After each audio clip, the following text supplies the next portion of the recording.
This is the BLI T1. It's modeled as the 3751 for the Santa Fe prior to conversion. I also found out that many of the artillery and tank flat cars that I 3D printed were way too light. So I'm going to have to take them back into the office and take a look at it. So this is just the artillery pieces going west.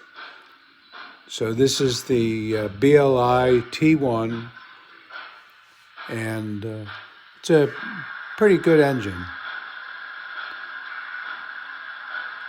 So anyway, just wanted to show that to you.